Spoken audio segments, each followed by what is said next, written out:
jox mag cër mu jox ñu ko lool nag nangoo faj suñuy soxla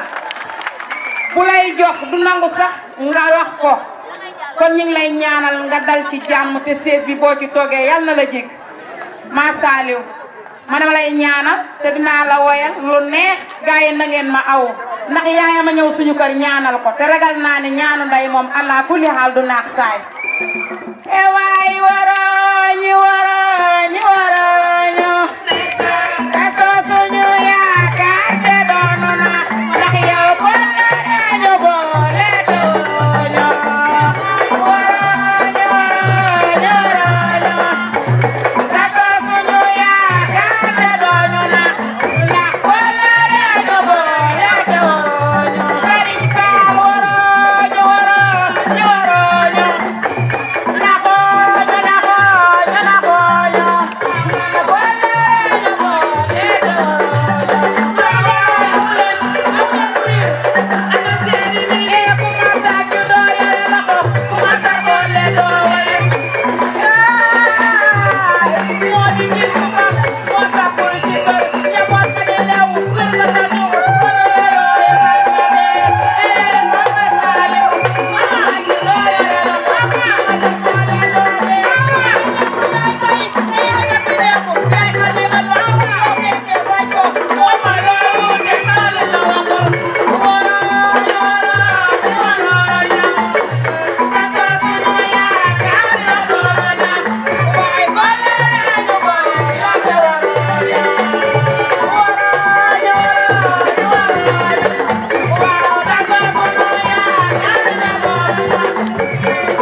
su fekkee mënoo leen a tàccu aussi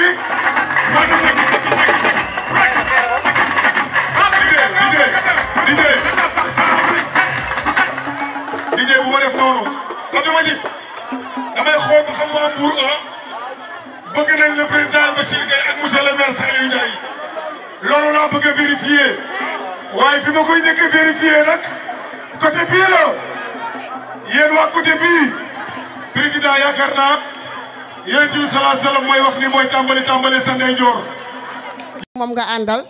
yéen ñi toog jàkkaarloo ñu ngi leen di nuyu macha allah bu baax a baax di leen xamal ni leen rek tey président seet si na leen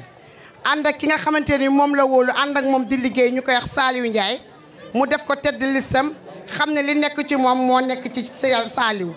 képp ku xooloon président ba kontaan ci moom xool président ba naw ko xool président ba wóolu ko xamal ni Saliou Ndiaye ngay jox sa carte fii ci Thiès Ouest ndax biteel bu nekk nee nañ la mu def la saañ bay xeeñ te président nee na moo wóolu Saliou moo xool jikko yi nekk ci moom nekk ci Saliou mu xam ne nag mënul toog fépp mu jël Thiès Ouest ni ko ci yaama ci doy suñ ko gañee yow laa fay teg ñuy ñaan incha allahu rabbi le 23 janvier ci jàmm yal nañ ci yàlla may ndam li buñ ko amee yaay ñuy suñu njiglaay ndax kat président yow macha allah buñ la falee teg la ci Thiès Ouest wax vraiment macha allah jigéen ñi duñu mel ndax dinañ ci gis seen bopp ndax wan nga ñu ko fépp nag foo toll fu ne sa wax mooy jigéen ñi mooy xale yi jigéen ñi yaa ngi leen di dimbali si sa doole yaa ngi leen di financer liñ naan sans remboursement ni délai de ni garantie sans intérêt vraiment macha allah yaa ngi def li nga xamante ni loolu la jigéen ñi soxla di jàppale jigéen ñi di jàppale seeni doom te nag jigéen ñi guddi yi ñu toll ku leen jàppale rek la ñu soxla naxooñu nag ndax lépp loo ñu mës a dig lu ne teg nañ ci bët macha allah dañ lay ñaan ngeen voté kii di liste jàmmi gox yi incha allahu rabbi du ngeen ko réccu te bu ngeen ko réccuwul njaboot gi duñ ko réccu wasalaam. Bakar ñu ngi lay bëggee bu baax le jeune talentueux merci beaucoup soxna maa ngi lay bëggee waaye Adja Ndiaye maa ngi lay bëggee donc dañuy jàll ci protocole bi gannaaw soxna Ndeye Fama ni nga xam ni preuve la nga xam ni président Bachir Gueye daf ko financé ba noppi mu ñëw wax dañuy jox ñi nga xam ni ñoom la ñuy war a financé tey Abdou Majid te ka jiitu mooy soxna Awa Bal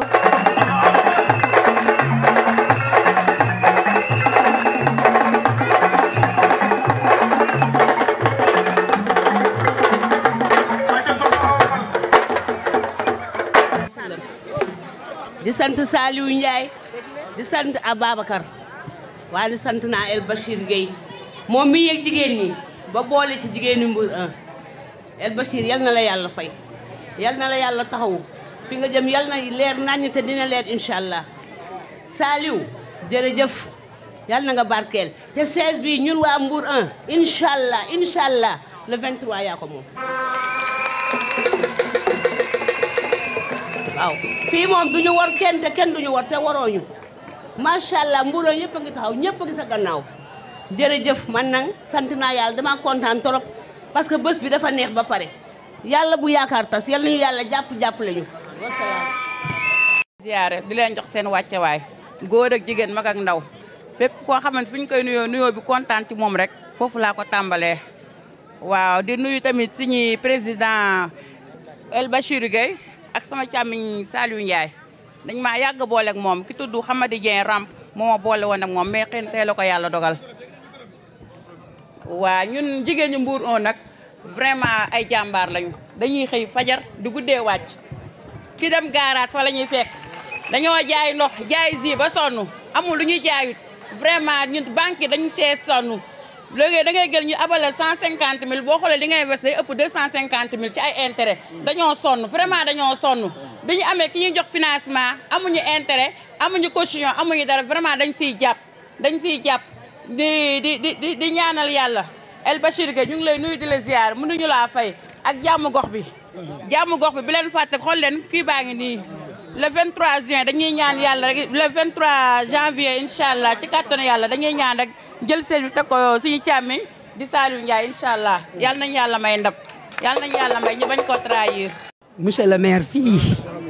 ngeen baal ma nag baat bi dafa xaw a dee di nuyu le président El Bachir Gueye di la nuyu di la sant di la gërëm ci jàppale bi nga fas yéene jàppale ñun jigéenu Mbour 1 di wane ne yow ci Mbour 1 nga bokk waaw d'accord ngeen baal ma ba tey encore baat bi dafa xaw a dee dama xawoon a palu temps yëpp waaw ñun mbootaay sopp sa borom kër fii ci Mbour 1 ñoo ngi lay gërëm di la sant waaw di la wax bismillah di la ñaanal rek yal na nga dégg fii le 23 janvier ci mairie bu mag bi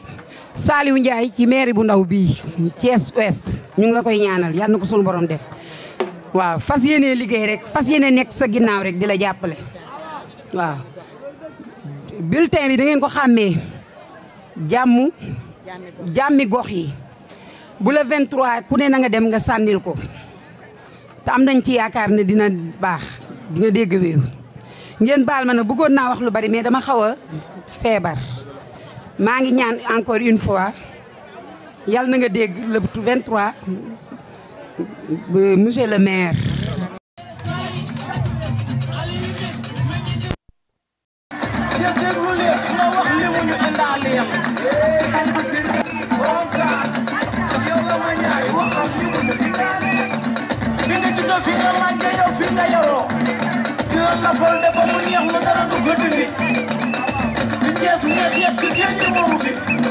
El Bachir yaa fi xuus jàll kenn du ñëwu la bu ko sàllalu El Bachir lii leer la dugal ku ci bëgg Bachir dugal taxaw loo wax yow la man yaay loo wax li nga wax ci Bachir dëgg la loolu dëgg la bu bëgg di dëkk ba yor ko dama dëkk ba bëgg nga yor ko yow Pape Sall dugal yaa jàppale El Bachir bu bëgg di dëkk ba yor ko dama dëkk ba bëgg nga yor ko Alisa yaa ngi dugal yaa jàppale El Bachir Thiès kaa ngi yéen a bëri na si ñëpp suuf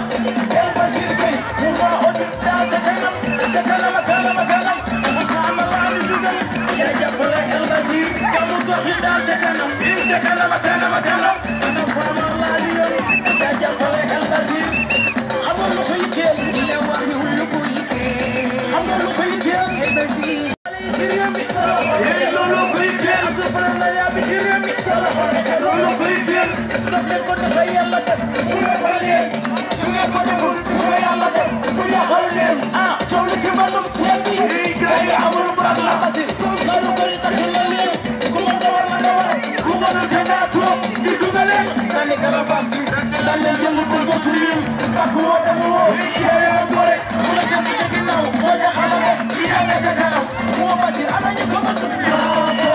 ñoo ko bëgg waa sa talamine ñoo ko bëgg waa RSA ñoo ko bëgg waa Sembate ñoo ko bëgg waa Thiès Kaay ñoo ko bëgg wallaay ñoo ko bëgg yàlla xam na ko yeneen ñi xam na ko ñoo ko bëgg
ba di ko tiito wala ñuy dawali oto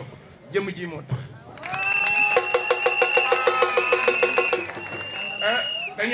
dañoo baas fu ne ci mbedd yi mu xool ñi ne am ngeen talent ñëw lamb poosam indi ay caméram daal di ñuy télévisé produire ñu pièce bi ñuy wax saa neex ak Mor Sadiange loolu moo ñu taal ba nëga ni ndax produire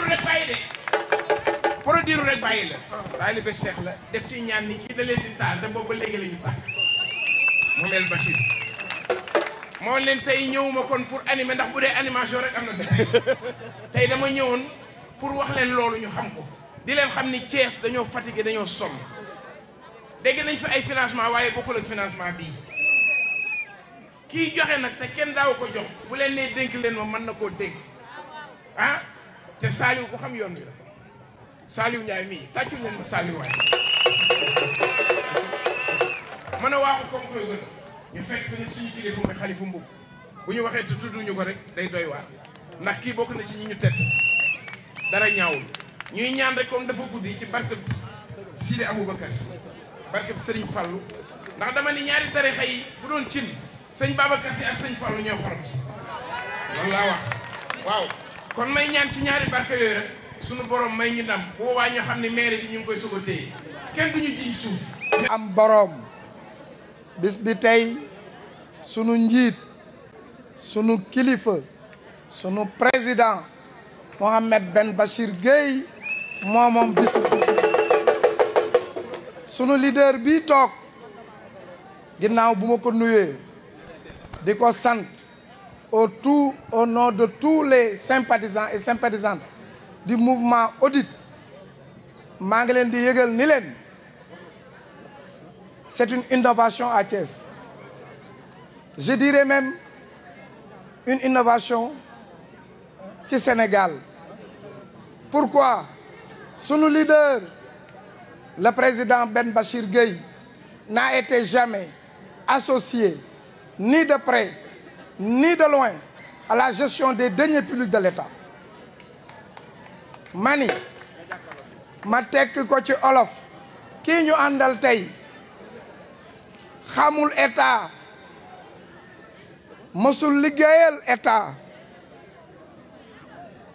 teraangam la yor, jële ko bitim réew, waajurum bu góor moo ko fa yóbbu woon, mu jàng réussir fa, di nit ku ñuul nekk ci nit ku ñu weex, wone fa compétence ban jox ko fa ay attribution yoo xam ni yi ña juddoo ca réew ma màgg ca réew ma amuñu ko. Ma xaw ko nuróo moom loolu dama ko méngoog moom man it je suis sénégalais fii laa jógee dem en France nekk fa inspecteur principal des postes yor fa cër yoo xam ni yii ña fa juddoo yaroo fa amuñu ko. J'ai eu la responsabilité de plusieurs bureaux de poste en France cër boobu ma am moom la yàlla jox le président Ben Bachir. C'est l'ambassadeur itinérant de Qatar ici au Sénégal, un homme respecté dans le monde des Arabes. mu am benn mëbët ma bokk koog moom aussi. Le développement de Thiès ne se fera pas à l'intérieur, le développement de Thiès se fera à l'extérieur. Parce que quand on parle d'une mairie, on parle d'un budget. Et celui qui parle de budget parle de dépenses et de recettes. Le maire, c'est la seule autorité de l'État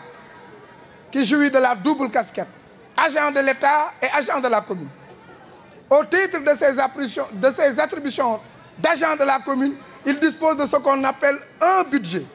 Budget nag ñaari comportement la, recettes et dépenses. Malheureusement, ici à Thiès, nous n'avons pas les recettes. Le développement d'une mairie de la commune Thiès-Ouest, bu nu yàlla dimbalee ñu teg ko ci loxo sunu doom, sunu xarit, Mame Saliou Ndiaye. Je dis bien Mame Saliou Ndiaye, qui fait preuve de compétence, qui connaît mieux que quiconque cette commune Thiès-Ouest. Bu nu yàlla dimbalee ban teg ko ci loxoom, le président Ben Bachir, du côté du monde des Arabes, man, du côté de l'Occident, on fera appel au parrainage pour développer cette commune. moo tax ñu bëggoon au 23 juin ngeen xàmmee bulletin bu baax, l'heure est à la rupture, l'heure est au changement avec le président Ben Bachir. moom bi dara dul dara la jël li ko yàlla jox mu koy bokk ak askan wi, bëgg nag def leneen ñu ne ko nag doo ko def. moo tax mu ñëw ci yéen pour demander une légitimité, une façon pour lui de légitimer ses actes. Le président El Bachir li muy def lépp mënugu koo def ndax amagul légitimité. kii yàlla moo nu ko jox, il faut que l'on puisse saisir cette chance. Je demande à tout le monde de se mobiliser le 23 janvier 2022, très tôt le matin, jël bulletin bi am fulla am fayda, bàyyi ñii fi nekk di sàcc sunu suuf si, xañ ñu ndox, xañ ñu courant, pour remettre la mairie entre les mains de Mame Saliou Ndiaye, un jeune compétent qui connaît mieux que quiconque les réalités de cette commune. C'est ce que je demande. Merci. waaye kooku mooy borom doomi wàlliyu yi, Amina Sissoko, la femme battante. Amina ngay wër 10 milliards 5 milliards ak 1000 francs yak fukki dërëm ya. Amina Sissoko seeri Malick Loum, Khady Diallo sa yaay, mbokkum ndey El Bachir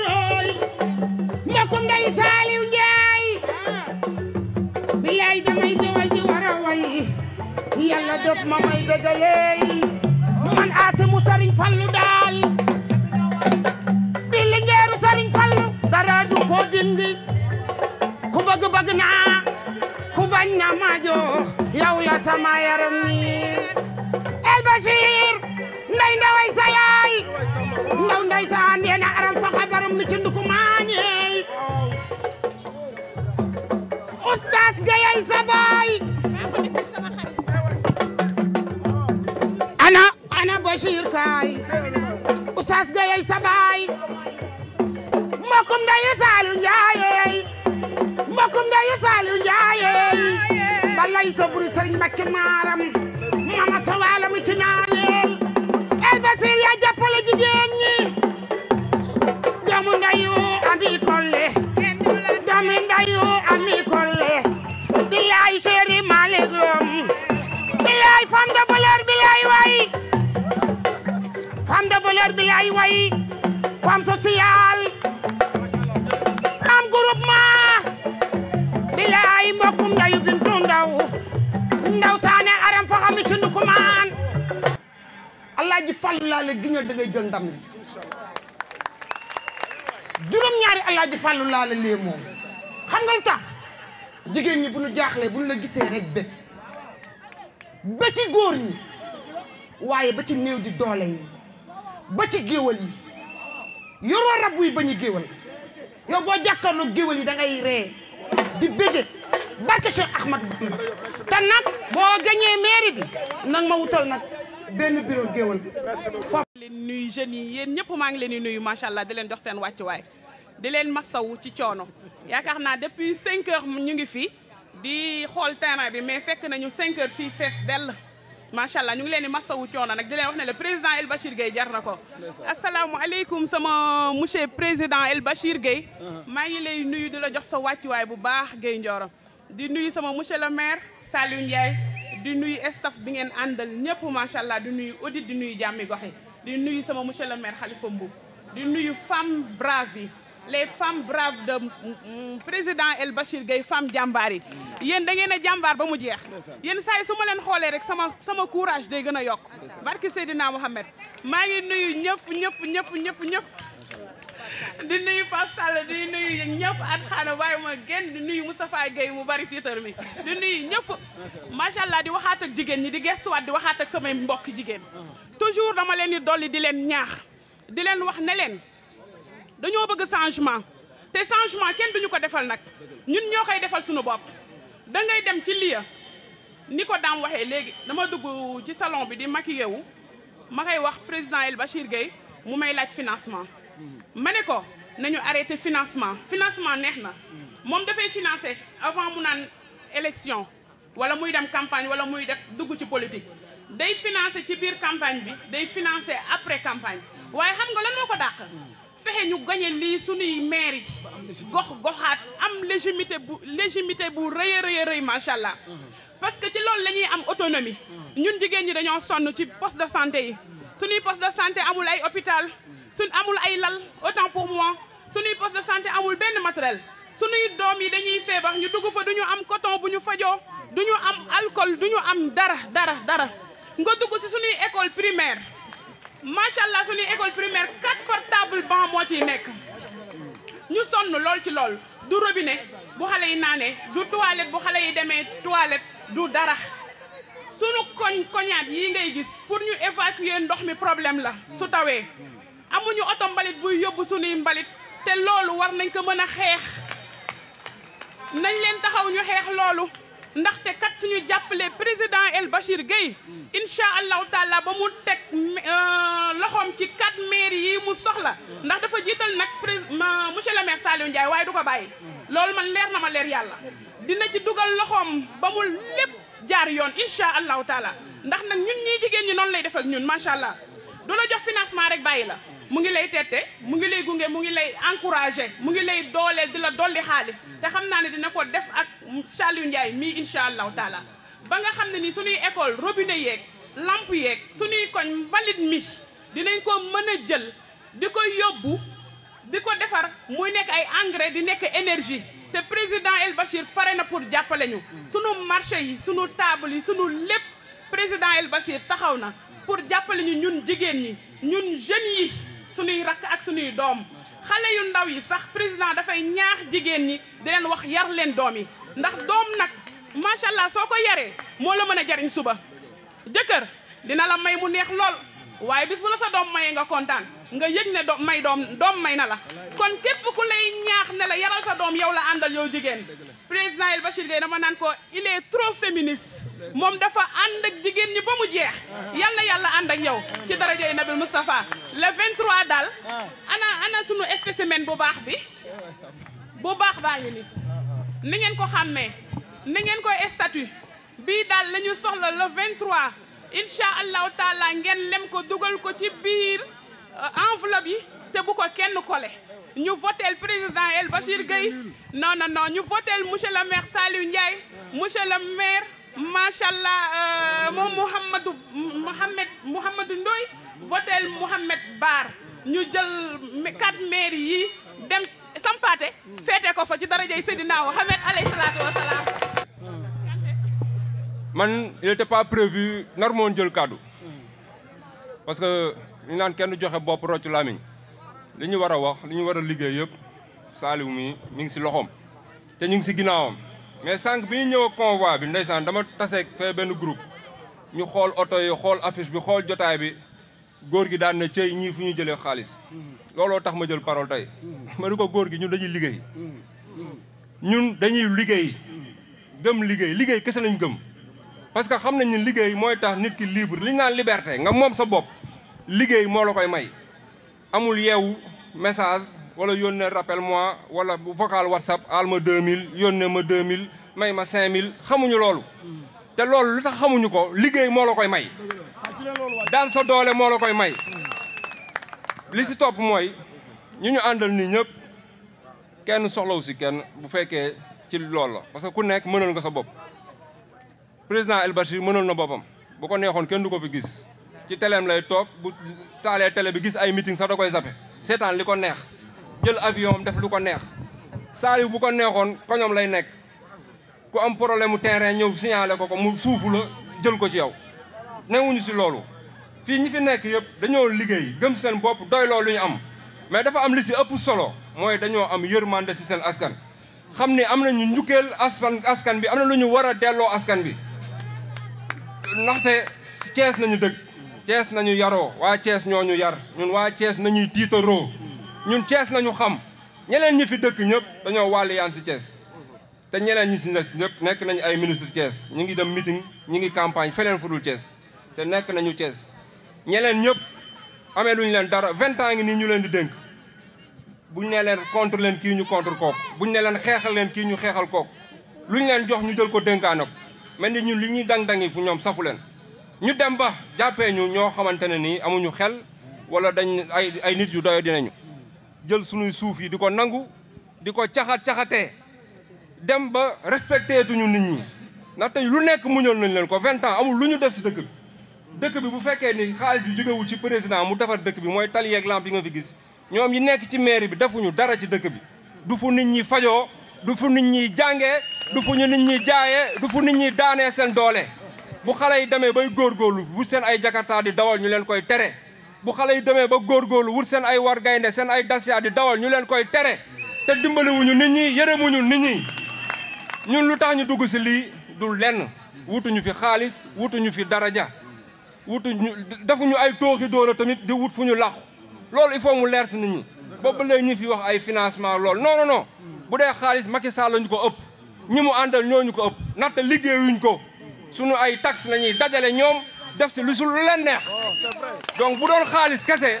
ñun duñu taxaw fii bëgg fi ñu dëkk ñun bëgg suñuy ay njaboot surtout yaroo fi màggee fi am lu ñu am ñoo tax ñun ñuy dang-dangi pour récupérer mairie yi jaarale ko si yoon ku bëgg a faju ku bëgg sa doom jàng si école baax jàng si école baax ku bëgg a lal sa place nga lal ko am place bu normal ñu yërëm nit ñi defar dëkk bi lamp yi di tàq si koñ yi oto mbalit yi di daw si koñ yi école yi am ay gardien am ay toilette kenn dootul topp ci ginnaaw kenn ngir dërëm bu si nekk di liggéey di ñàkk di jaruñu nit ñi méngoo respectante xam ni fii ay nawla nañu kenn gënu fi kenn man chaque jour moo xoo ko maternité laay liggéeyee musuma gis bébé bu fi accouché bu fi juddu indi ale portable ñëpp a yem ni ñu yegsee donc il faut affaire yi jaar yoon ñëpp mën a tolloo moo tax ñuy dang-dangi di bàyyi suñuy suñuy yitte lii ñuy indi fii suñu ay oto la ñu teg si yoon ñu ànd ak moom si yoon bu ñun ñëpp xam nañu ñun bu doon dañoo bëgg lu yomb dañuy dem topp si ñeneen ñoo xamante ne ñu ngi ci gouvernement bi muy nooy ñu leen di romb nii gauche droite duñu leen faale nekk ci lu ñu nekk mais dañoo gëm ñun ñëpp ay nawla nañu fii ku si nekk am na koo xamante ne yenn juddandoo yarandoo màggandoo yow nga am moom mu ñàkk te bu yëpp demee woon ni mu war a demee peut-être même buy ñàkk du métti ba chaque jour mu lay woo di doyadil boppam naan la may ma yow tamit nga koy jéppi ci may bi nga koy may dañuy wax dëgg ñiñ fi teg nii man su ma neexoon xëccoo mairie bu doon am ay oto rek la ak ay kii defar affiche mën naa ma ñëw taxaw ni ñëpp du loolu ñii damaa xam ni jot bi yërmande bi bëgg a soppi mbir yi ñoom ñii seen yitte la ma ànd seeg ñoom jàppale leen di leen ñaan ni li ñu fi wax yëpp booba yëpp neex na xumbaay mumbaay ndax meeting baa ko mais dañuy waxante dëgg fii ku ñu votel sa bopp nga votel donc di leen ñaan le 23 janvier ngeen votel Jàmmi Gox yi ñëpp votel Jàmmi Gox yi. Audi ci président de la coalition Jàmmi Gox yi dans tout le département de Thiès di nom El Hadji El Bachir Gueye ñu ngi koy nuyu di ko sant di ko gërëm pour tous les efforts consentis pendant des années plus de 30 ans au service des jeunes et des femmes pour le développement idyllique des communautés. donc am na ngërëm yàlla na ko yàlla gërëm ginnaaw bi ko ay waajuram gërëmee yàlla na ko jigéen ñi nga xamante ne ñoom la faral gërëm ko ñaanal ko ngir li muy def mu mun a wëy di gërëm nag ñi nga xamante ni ñooñu fi teeru ñëpp xëy na duñu lim ndax dinañu juum di gërëm aussi Aminata Sissoko bi nga xamante ni mi ngi nekk ci liggéey bi boobu ba léegi di jàppale ci campagne bi di liggéey di gërëm aussi Père Mboup bi nga xamante ni mooy tête de liste proportionnelle bi nga xamante ni incha allah moom je pense qu'il est déjà conseiller municipal moom dans tous les cas de figure il sera dans l'institution municipale ndax agrégat yi ñu am wane na ko di gërëm nam sama xarit sama doomu ndey avec tous ces amis qui sont venus aujourd'hui nous renforcer du nom de docteur Alioune Pierre Diop qui est un homme social un homme digne tey soo xoolee li ñu topp ci convoi dafa jaaxal ñu bari Thiès wax na ko léegi l'exception de notre convoi mooy benn oto luye wuñ ko ñi leen di romb yëpp dañu luye oto l'exception de nos convois mooy dañ leen di jox ay bon essence ñun suñu convoi amul ku ñu jox bon essence ay doomu gor ñoo ci nekk ay travailleurs El Bachir Gueye nekk ci ca kaw ndax dafa liggéey xam nga nit ki yàlla moo ñëkk a doon gor ñëpp nit ki sooy liggéey doon gor ñi dañ lay wusi tey jii su ko neexoon mu taxaw buntu këram loué ay 4x4 ne yëg leen tey soxlawu ko day génne otoom Ceesuwaay yi am 4x4 ñëw topp ko ku amul liggéey ndey doo am loolu am na ñu leen romb chaque jour ay 4x4 état lañu yor kenn ci ñoom liggéeyu ko kenn yorul ci ñoom 2 millions yu mën a jënd oto ndax musuñu transformer 200 000 francs dans leur vie ils n'ont jamais transformé porté ne serait-ce qu'un simple projet moo tax yéen waa Thiès il faut ngeen yeewu dafa jot da ngeen di jox ñi nga xamante ni dañoo commencé ci 100 000 ils ont créé des centaines de millions dans leur vie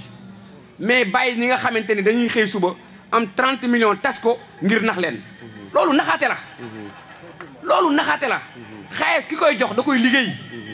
ki nga xamante ni kenn gisu ko ci jàngam kenn gisu ko ci formation am kenn musul gis mu ubbi benn boutique ci benn place xëy suba yor ay millions waaye kooku su la ko joxee da koo sàcc te loo moo am ci dëkk bi keroog bi ñu gisee El Bachir joxe fi 25 millions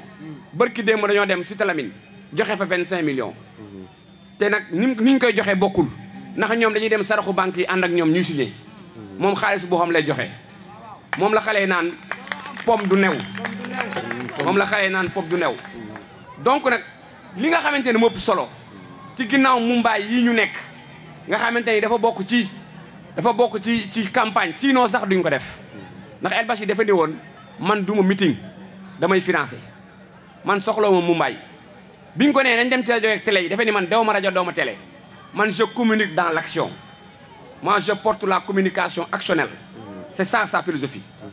mais lii ñuy def il faut nga xam suñ ci jugee ba jugee ci Mumbaay bi am na liggéey boo xamante ni moom la ñu war a def fii ci Mbour 1 Mbour 2 ak li nga xamante ne mooy kàmb yi wër école 2 Thier Edouard pour ñu gañe ko ndax toog fii rek gañewul 2 Thier Edouard 17 bureau de vote la mooy centre bi nga xamante ni moom la ñu tuddee taaw mooy centre bi gën a mag ci li nga xamante ni mooy fii ci ouest bi ku ko gañe da ngay gañe donc vous avez aujourd'hui la responsabilité suprême devant nous et devant Dieu ngeen dimbaluñu ñu gañe centre bi ngeen dimbaluñu li ñu koy dimbalee mooy comme li maire Bal di def ak ñi ma àndal ak dëkkandoo mi fii Mbour 1 soo fi duggee El Bachir day wax naan fi la dëkk mais sincèrement ay gor yu set wecc ñoo fi nekk loolu moom dama ko seetlu da nga fiy dugg fekk leen ci seen i mbir ñuy jug ci naaj bu tàng bi di la dimbali te yàlla tax fii moom dama ko gis fii ci Mbour 1 ay gor yu set wecc dem El Bachir mi ngi koy wax ci benn waxtaan naan suuf su baaxee dafay meññ ay nit ñu baax waaw wala bala bu tayibu suuf su baaxee day meññ ay doom yu baax Mbour 1 de xaw ma fan la jaar ak humanité mais xam naa ne suufam baax na ndax jigéen ñi ma fi gis di ànd ak ñoom ay gor pire lañu ay gor pire lañu fii la ñu njëkk a dugg ci ay jeunes ñu toog ñu jox ñu un projet de développement communautaire keroog fii ci kër gi fii ay jeunes toog ñoom 60 jeunes teg ñu un projet teg bindal ñu ko ci fooy jox ñu ko dem nañ ci ay bërëb yoo xamante ni jeunes yi dañ lay woon naan la reeraguñu mais Mbour 1 musuñu def loolu donc c'est l'occasion de leur rendre hommage liggéey boobu nag dafa war a continuer mooy affaire bi porte à porte la ndax ñun am nañ information que ni fu ñu jaar suba sa ñoom ñu jaar fa keroog bi ñu demee Grand Thiès toj fa 3 jours lañ di teg ñoom ñu dem fa mënuñu mobiliser lañ fa mobiliser loolu du liggéeyu campagne looy liggéeyu ay at la ku yaakaar ni campagne mooy gagner élection da ngay nax sa bopp élection li koy gagner du génn ci campagne c'est le moment des capitalisations on est en train de capitaliser ndax fii li ñu fi dajale moo ñu El Bachir daan liggéeyal pendant des années loolu la ñuy capitaliser on n'est pas venu en campagne nous avons débuté notre campagne pendant des années c'était l'action de Odi moom laay wax naan Odi a déjà fini de faire sa campagne bien avant les élections locales li ci des mooy jigéen ñi mi àndal ñooñu daal di koy fay bor bi ci njëkk nag mooy 2 Thier Edouard ndax 2 Thier Edouard Aliba Somme ak Randoulène dañ koo jël traitement spécial ndax incha allah foofu la ñuy defee la rupture concernant 20 ans de règne 20 ans sàcc suuf 20 ans de détournement d'objectifs 20 ans yoo xamante ni say doom ngay jox ay bureau climatisé te yow doo fa teg sa tànk du ma tudd turam jox nañ ko président du conseil départemental pendant 5 ans benn yoon la fa mës a présider benn réunion jox nañ ko mairie de ville pendant 5 ans keroog bañ ko solalee préfet taxaw solal ko lamboy ba keroog la fa gëj manque de respect mun ta weesu loolu ñun nag ay gor lañu ku ñu manque respect ñu xeex ak yow Ceesuwaa yi nga xamante ne leen manque de respect ñu topp leen ñoom seen mbir la mais ñun ay gor yu set wecc lañu suñuy waajur fii la dëkk nit ñi xam nañu leen ku ñu manque respect ñu xeex ak yow xeex bii nag yàlla moo dogal El Bachir ne ci kaw ndax da cay def loo xamante ni kenn defu ko ci donc nañ ñu dimbali gañal ñu bureau de vote yi ñu jël maire yi dem ci social dem ci développement dem sur des infrastructures pour lan may wax infrastructure Mbour 1 mooy quartier bi nga xamante ni moo ëpp boulevard ci Thiès à part Diamaguène ak ay Sampaate fii ci ouest Mbour 1 moo ci ëpp boulevard amul benn boulevard bu ñu defar teguñu fi sax xaaju brique loolu du manque respect soo duggee seen poste de santé yi da ngay naan lii du poste de santé donc jot nañu takku ñu jële ko fi jërë ngeen jëf danañ fi dellu si waat le 23 janvier jeunes yi fi nekk maa ngi leen di gërëm di leen sant. naka seen i sër naan ko yaay sunu mbër yaa ñu tax a xër dugg ci kër naan lu tàng jër wax leen jigéen ñee ko wax sànni karawaas waaye bas ñëwal baas ñëw na baas ñëw na baas ñëw na wax leen baas ñëw na baas ñëw na di dama ñëw di dama ñëw di dama ñëw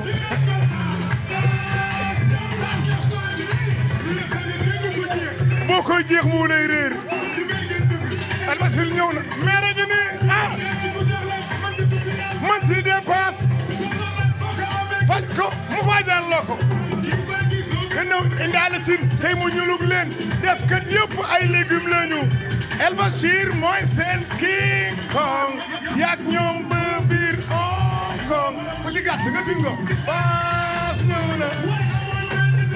baas ñëw na ma ñëw DJ ma ñëw pour un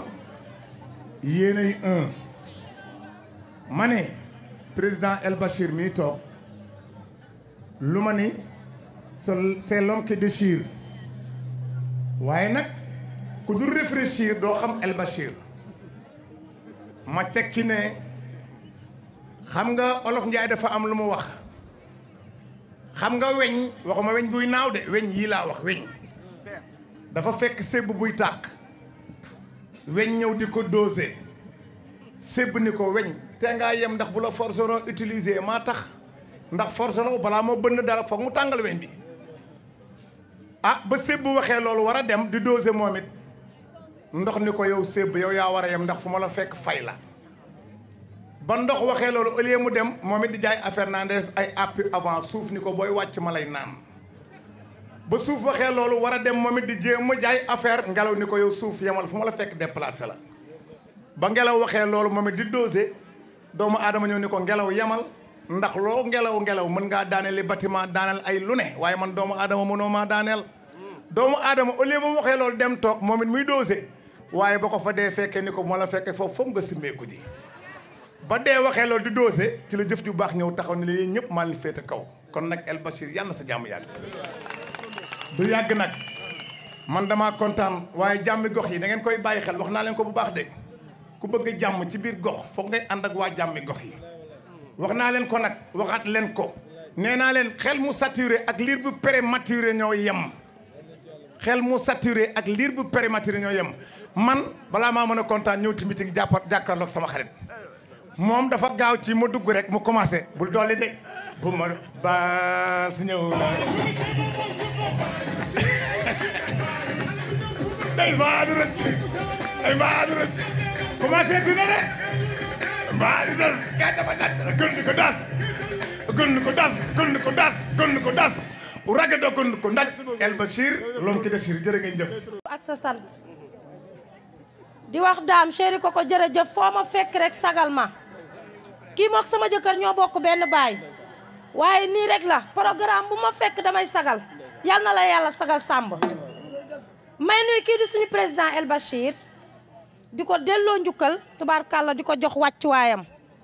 di ko wax ni président jërëjëfati li femme yi di wax ci yow ci lu rafet bari na li nit ñi di wax ci yow lu rafet bari na yal na yàlla yàggal sa jàmm man de yàgguma ak yow waaye mel na ni yàgg naa ak yow tubaarkàlla nga am koo ma booleel muy Saliou Ndiaye may liggéey ak moom liggéey bu am solo Saliou Ndiaye keroog ba nga ko yebalee mburkaat tubaarkàlla mburkaat aka naqaree liggéeyee parce que ki nga xamante ne nii mooy Massaly dafa dugg jaxase seeni xel débloqué ay millions teg ko ci taabal ji ma xamal leen ne leen lii feesu suñu bët ndax bu élection yi jàllee mu fay ay portable am changé puce am sànni ay téléphone simple am kon ma waa mburkaat ña nga nee toog bi may ñëw ñaari kaar laa indi waa mburkaat jóg leen ngeen taxaw ba El Bachir xam ne ñëw ngeen waa boor bi mburkaat jóg leen ngeen taxaw ba El Bachir xam ne ñëw ngeen tubaarkàlla ñu ñëw nag sagal si Saliou Ndiaye tubaarkàlla ànd ak suñu président El Bachir di ko wax ne ko yal nañu yàlla may ndam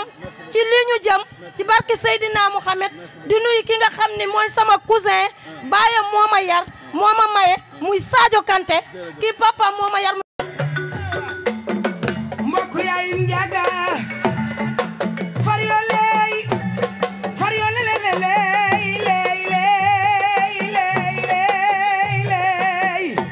ku ci bëgg sa yaay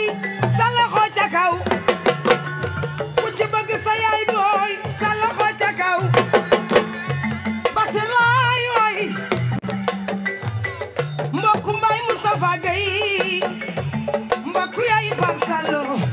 mbokk yaay Ndam doomu yaayu Malik ku may wayal ñëw su lay wayal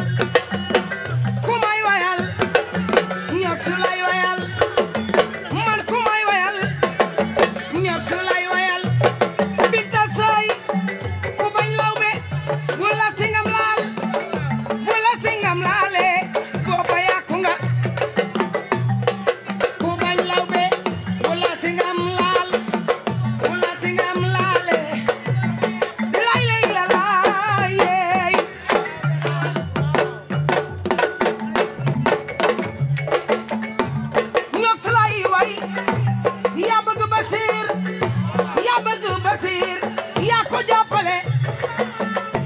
yaa bëgg Basir yaa ko jàppale ñox ba étage xawee étage nga ba tukki xawee ñox danga tukki ba ay junni jotee yor nga ba doyal soo ñëwee ci Basir sa bëgg-bëgg moo la bàyyi ci Basir waaye du alal ne leen waaye du alal ñox ku la xamul man maa la xam alal bàyyu la ci Basir Gueye man maa la xam alal bàyyu la ci Basir Gueye man maa la xam ñox ku ko bëgg ana ñi ko bëgg yaa bëgg El Basir yaa ko jàppale yaa ñàkk ki ñaan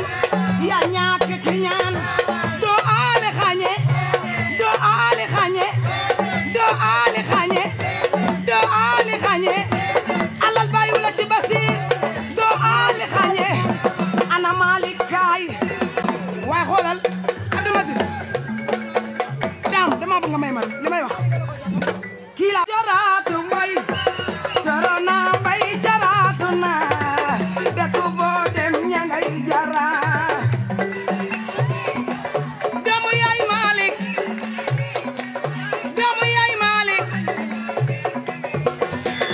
man sama yaay boo ma deeti may nang ma may góor gu sant Gueye du la door du la saaga yaay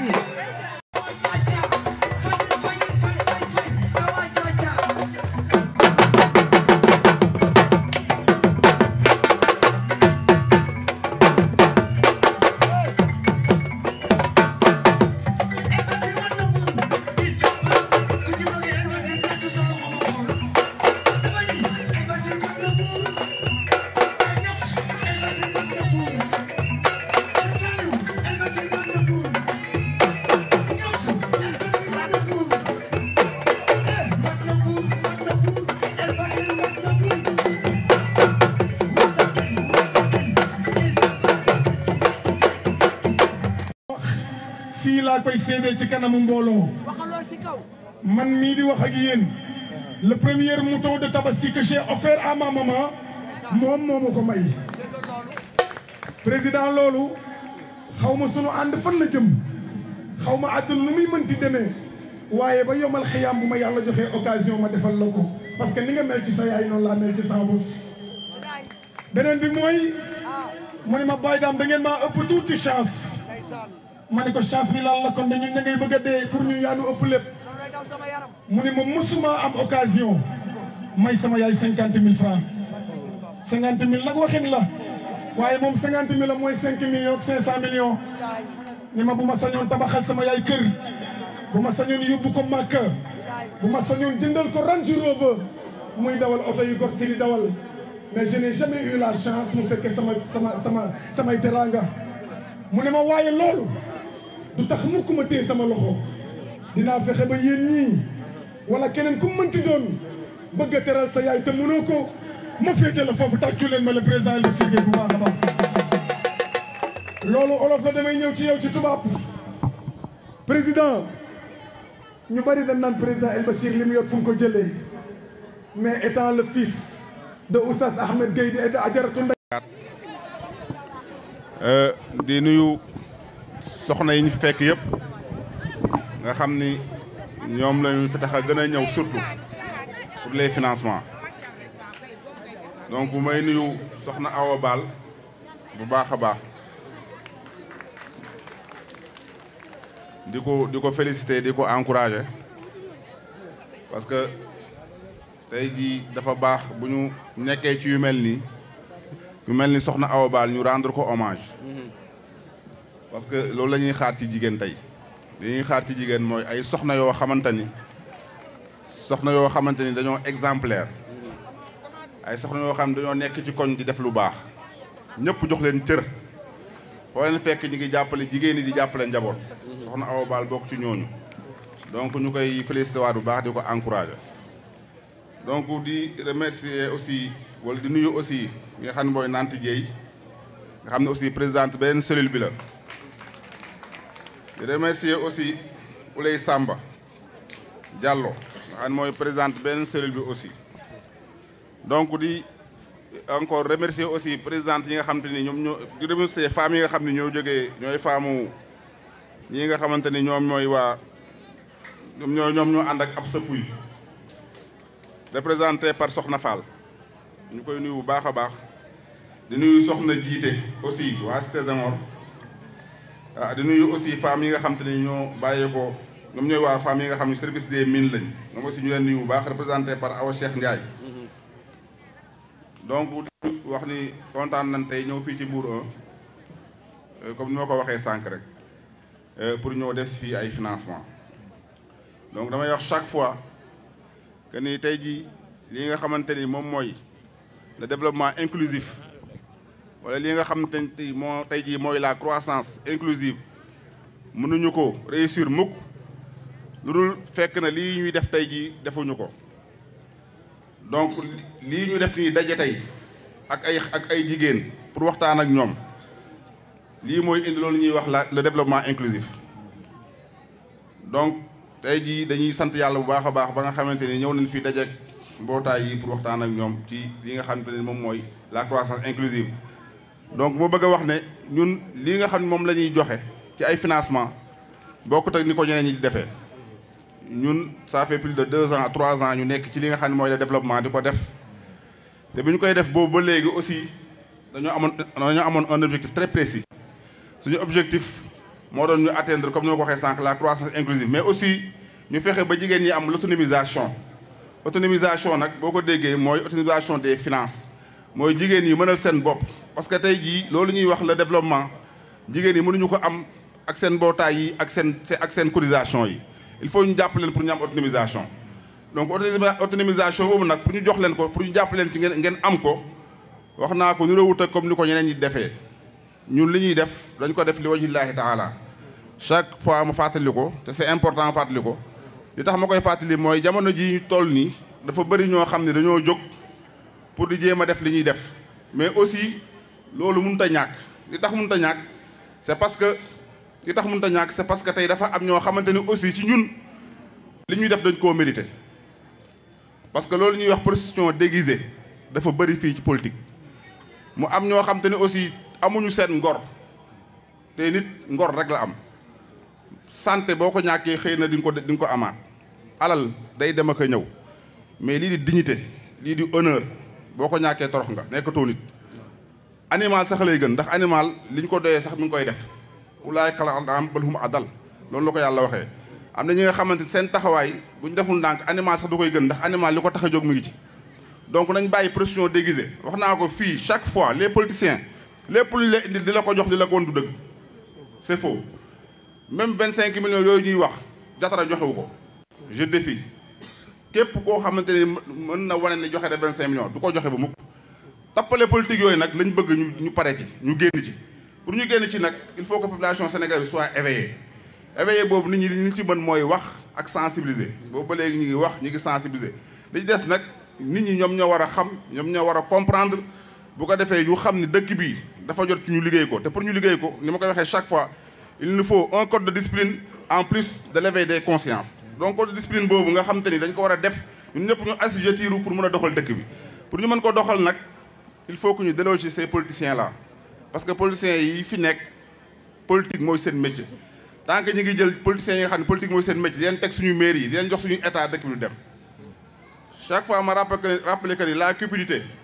comme ni ma ko waxee est un vice est une manière d'être condamnable te tey jii noonu loolu moo ñu sonal lu tax mu sonal ñu c'est parce que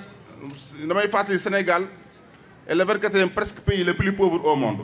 un pays fortement endetté comme ni ma koy waxee c'est un pays fortement endetté te loolu li ko waral alors que ñu ressources yi nga xam te ni moom la tey dëkk yu baax yëpp am nañ ko nous avons des ressources naturelles nous avons des de la ressource humaine te malgré ça teewul Sénégal mi ngi ni nekk dëkk boo xam te ni dëkk bu ndóol la donc loolu soo gisee parce que dañoo amul ay dirigeants yu baax mais c'est parce que aussi ñun aussi loolu la ñu mérité parce que Seydina Ali dafa waxoon ne peuple boo gis ñëmu dirigeants yu mérité rek lay am donc nañu defaat éveil de conscience parce que ñu fiy nekk ñu ñoo leen di fal nañu jëlaat suñu droit de vote te gis nga dëkk kenn du ko defar lu nit ñi fa dëkk inna allaha laa yughayyiru maa bi qawmin hatta yughayyiru maa bi anfusihim noonu la ko yàlla waxee yàlla neen du ma wàcc defaral benn peuple dara peuple yi ñooy liggéey seen bopp mais yamu ci dafa menacé peuple yi nga xam te ne dañoo mel ni comme peuple xaw a mel ni comme peuple Sénégal mooy peuple yi nga xam dañuy bàyyi benn minorité rek jël alalu réew mi aakimoo ko comme ni ma ko waxee à travers la cupidité jël lépp aakimoo ko bàyyi nit ñi di torox yàlla tekki ne wa iza aradallahu bi qawmin su'an fala maradda lahu lorsqu'Allah va infliger à un peuple un mal à un peuple nul ne peut le repousser te loolu ñun ñoo ko war a xeex ñoo war a fexe ba loolu dañ fi donc l'autre chose comme ni ñu koy waxee développement bi nga xam ne moom lañuy def wax naa ko dafa am objectif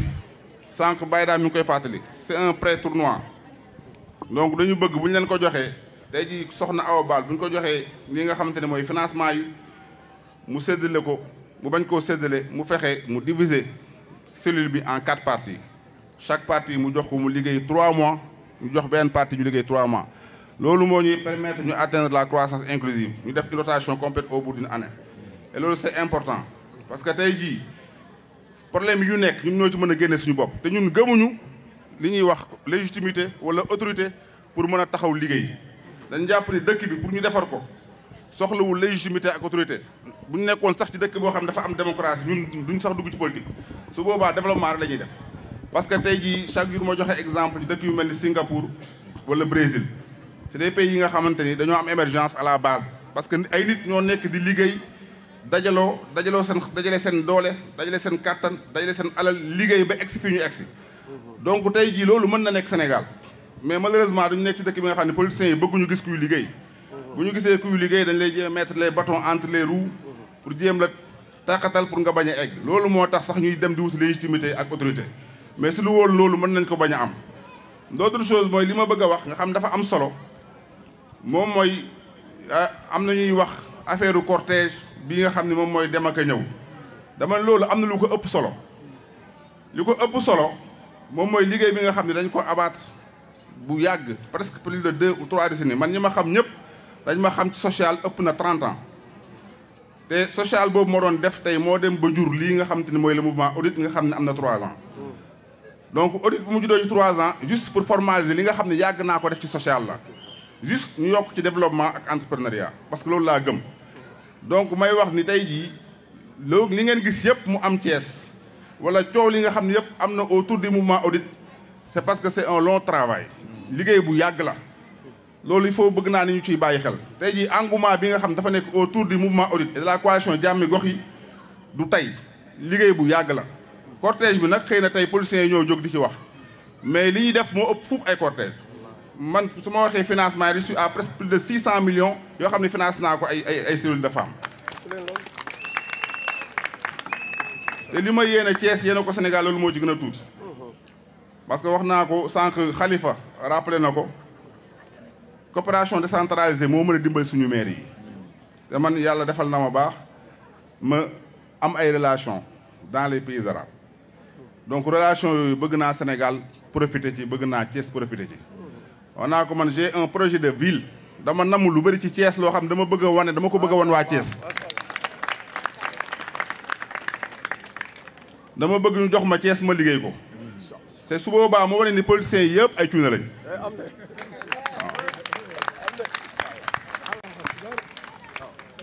donc ñun dañu nekk ci commune ci 4 communes dañu nekk commune bu Fandène collectivité locale bu Fandène nekk aussi est ak ouest ak nord donc fii ñu nekk tey ouest la may profité encore ci ouest bi ñu nekk di sant bu baax a baax sama benn xarit boo xamante ni parce que fii dama koy bëgg a fàttali Mbour 1 dëkk naa fi ak suma yaay je crois bu mu feebaree fii lañ dëkk man ak moom Mbour 1 parce que boobu Mbour 1 gën na calme nii donc ba def nañ fi je crois 3 ans ou 4 ans man ak moom donc ma am fi ay xarit sànq ma leen di gis ñoo xam ne bi ñu nekkee xale ñoo nekkoon woon fii may profité leen nuyu muy Zal Ndaw ak Richard ma leen nuyu bu baax a baax a baax donc di ci profité aussi di fàtte di nuyuwaale aussi Amady Sarr ak Bachir Diallo parce que ñun ñëpp ñoo fi nekk doo woon donc tey jii Zal mi ngi noonu waaw jërëjëf Zal waaw ñii samay xarit lañ ñoo nekkoon woon fii bi ñu nekkee xale fawandoo fii ci Mbour 1 donc tey jii kii fi nekk nga xam ne moom lañ am ci moom yaakaar muy sëñ Saliou Ndiaye di jeune wax naa ko ba pare nekk un jeune entrepreneur bu ko neexoon tey jii mu dem toog France wala feneen def comme ni yeneen moroom yi defu ko fii la ñëw créer entreprise am di fi liggéey di fi ñafe ak te ñëpp xam na ni liggéey Sénégal ni mu jafe ni mu méttee mu ne fii di ko gérer donc ku mel noonu suñu ko dénkee mairie bi dina ko liggéey l'autre chose mooy ay conviction am wax naa ko fii parce que dafa am solo ñuy tànn tey jii suñu ko xoolee xam ne nit ku am valeur la nit ku am dignité la nit ku am personnalité la koo xamante ni buñ ko joxee alalu li nga xam ne mooy mairie ouest bi dina ko ñoŋal lépp loo xamante ni ay problème ay préoccupation population dina ci dox man su ko defee ma nekk ci ginnaawam comme ni ma ko waxee chaque fois ñu ànd defar Thiès parce que tey Thiès loolu la soxla donc may remercier encore une fois ki nga xam ne mooy Amina Sissoko ak Khalifa Mbuub di remercier ci en même temps aussi ki nga xam ne mooy Rokhaya Hélène jouru élection yi ñu mën a munir seen carte électeur dem def seen vote loolu mooy dëgg bi mooy deuxième fois moo koy wax am na ay carte électeur yoo xam ne dañ ko war a joxe nañ ko joxe tappale électoral jeex na ci dëkk bii ñun amuñu problème mu ëllëg si biir bu ñu xëyee suba keneen gagné dañ koy accepter mais ci dëgg donc may encore une fois lancer un appel autorités yi nañu affiche seen neutralité ci lii nga xam ne ci leen jëm neutralité stricte parce que tey jii ñëpp xam nañ ni Thiès dafa soxla changement population yi aussi dañoo am seen droit de vote donc dañ leen ko jox nañu arbitrer bàyyi ki war a gagné mais bu ñu commencé nii di jël ay carte électeur di ko téye loolu ça commence mal te jàmm jooju ñuy woote ñoom nga xam ne ñoom ñooy woote jàmm ji wax naa ko seen loxo la nekk pour jàmm jooju nag mën a am nañu fexe ñu jox nit ñi seen carte électeur yi ñu mën a woote ji bu ko defee bu ñu wootee incha allah au soir du 23 janvier jàmm bi gox yi mën a gagné li nga xam ne moo di élection yi. donc encore une fois may remercier waat les femmes yi nga xam ne ñoom ñoo fi ñëw ñu war leen financer di woo présidente yi pour ñu ñëw incha allah ñu jox leen financement yi di santaat ñëpp di gërëmaat ñëpp di wax yàlla na jàmm yàgg jërë ngeen jëf merci. jërëjëf.